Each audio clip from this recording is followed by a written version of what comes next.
태슈와 공포라디오 사요짱.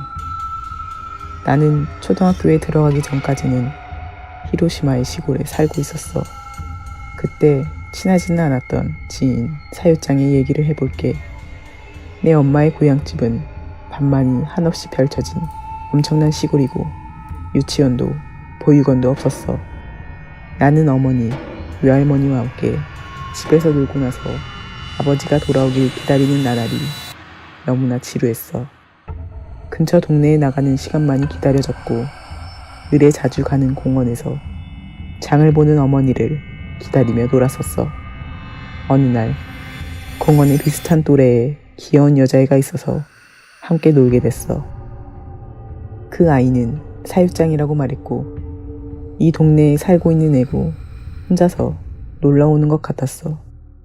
검은 스커트와 하얀 셔츠를 입은 단발머리의 귀여운 여자이어서 나는 바로 스스럼 없이 모래장난을 시작했어. 건조한 모래밭을 삽으로 파헤쳐서 커다란 모래산을 만들고 둘이서 양쪽 옆면에서 구멍을 파냈어. 손으로 모래를 좌우로 헤치며 파내서 산 내부에 딱 서로의 손이 닿으면 터널 개통이야. 나는 슬슬 사육장 손에 닿으려나 하고 정중앙 근처까지 파헤쳐 나갔을 때 뭔가가 내 손을 잡았어. 그대로 나는 엄청난 힘에 잡아당겨져서 머리부터 모래산에 처박혔어. 단단히 다졌던 모래산은 무너지지 않았고 나는 모래산에 꽉 억눌린 자세로 질식할 것 같아서 그만해 사육장! 이라고 외쳤어. 그러자 왜? 라며 사육장이 모래산 맞은편에서 위쪽을 보고 있었어.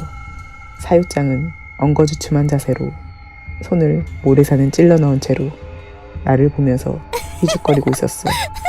그건 아무리 봐도 대여섯 살 소녀의 발길이라 생각할 수 없었고 나는 영문도 모른 채 그만해 라고 반복해 외쳤어. 거기서 타이밍 좋게 어머니가 와서 나는 사육장의 손에서 해방됐어. 딸꾹질을 하기 시작한 내 옆을 빠져나가 어머니에게 인사를 하고 사육장은 달아나 버렸어. 어린애였지만 어머니에게 얘기해도 믿어주지 않을 거라 생각한 나는 결국 아무 말도 하지 못하고 집으로 갔어. 그 이후 아무래도 나는 그녀에게 찍힌 것 같았어. 어머니는 동네에 나갈 때마다 나를 공원에 내팽개쳤고 나는 그때마다 사육장과 놀 수밖에 없었어. 그녀는 언제나 검은 스커트와 하얀 셔츠인 단벌 옷이었고 부모님이 따라온 적은 한 번도 없었어.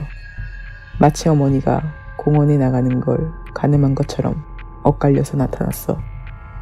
공원에는 다른 애들이 먼저 놀고 있을 때도 많았지만 사육장이 공원에 들어오는 것만으로도 나와 비슷한 또래의 애들은커녕 초등학교 고학년 같은 애들마저도 슬금슬금 도망가기 시작했어. 나는 무엇보다 사육장을 거스르지 못하고 사육장이 하자는 대로 했어. 공원 한 구석에 떨어져 있었던 라이터를 사육장이 꾹 하고 만지는 것만으로도 갑자기 불이 붙기도 했고 담장이를 걷고 있던 고양이를 향해서 사육장이 마른 잎을 말아서 내던지자 고양이가 방어도 못하고 등 뒤에서 떨어진 적도 있어. 사육장과 만날 때마다 믿을 수 없는 일이 여러 번 일어나서 나는 그녀와 만나는 것에 공포를 느끼게 됐어. 여러 일이 있었지만 다 쓸 수가 없어. 미안. 세세한 부분까지 전부 떠올리면 우울해지니까 마지막만 쓰게 해줘. 나는 위에서 말했던 것처럼 공원에서 매번 무서운 일과 조우했어. 머지않아 자연스럽게 집에 틀어박히게 돼서 어머니가 장을 보러 갈 때도 따라가지 않게 됐어.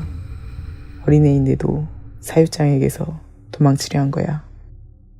공원에 가지 않게 된 지 1개월 정도 뒤 오랜만에 부모님과 함께 가족 모두 함께 장을 보러 가기로 했어. 아버지가 차를 꺼낸다고 해서 그러면 사육장과 만나지 않고 끝나겠다 싶어서 나는 기분이 좋았어. 백화점을 들고 즐거운 한때를 보낸 뒤 내가 탄 차는 집에 가는 길에서 공원 앞에 접어들었어. 공원 입구는 이쪽 차선 보도에 있었고 타이밍이 나쁘게도 차는 마침 딱 그 입구 근처에서 신호등이 걸렸어. 나는 내심 두근거리면서 사육장에게 들키지 않게 창문에서 살짝 공원 안을 살폈어. 그러자 그년이 있었어. 혼자서 뭔가를 손가락질하며 낄낄 웃고 있었어. 어지간히 웃겼는지 마치 몸부림치듯이 땅에서 넙죽 엎드리며 웃으며 뒹굴고 있었어. 나는 아연실색했지만 그때 신호등이 초록불로 바뀌어서 차가 출발했어. 사육장의 모습이 흘러갔어. 그러나 사육장의 손가락은 우리 차가 움직이는 방향으로 미끄러졌어. 그녀는 내가 탄 차를 손가락질하며 웃고 있었던 거야. 나는 어떻게 내가 차에 탄 걸 알았나 생각하기보다 먼저 겁이 났어. 다음 날 아버지는 심한 추돌 사고로 차들에 다쳐서 경추 손상. 거의 평생 입원 생활을 해야 돼서 큐슈의 병원으로 갔어. 어머니와 나는 함께 큐슈로 가서 친가의 신세를 지게 됐고 거기서 초등학교에 입학했어. 더 이상 사육장과 만나는 일은 없었어. 나는 아버지의 사고는 그녀 때문이라고 생각하지 않아. 아니, 생각하고 싶지 않아. 나까지 연대 책임을 느끼게 돼버리고 무엇보다 그 여자의 짓을지도 모른다고 생각하는 것만으로도 무섭고 화가 치밀어서 지금도 여닫기 때문이야. 거짓말이라고 하기엔 조금 김새는 진짜 이야기야.